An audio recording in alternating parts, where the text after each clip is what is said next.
কাউকে যদি আমি আমার জীবনের গুরুত্বপূর্ণ জায়গায় বসাই, কাউকে যদি আমি আমার জীবনের সবচাইতে বিশ্বাসের জায়গায় বসাই,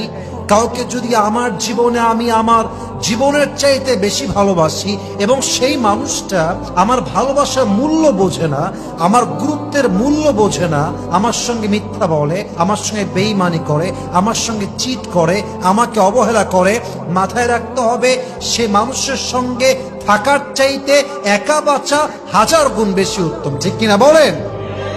তোমার জীবনের কষ্ট, তোমার জীবনের দুঃখ এবং কেউ তোমাকে বিশ্বাসঘাতকতা করার জন্য তোমার জীবনে তুমি যদি এত কষ্টের পরে জাস্ট এক চুল পরিমাণ তোমার রবের নিকটবর্তী হয়ে যাও, মাথায় রাখবা এই কষ্ট, এই দুঃখ,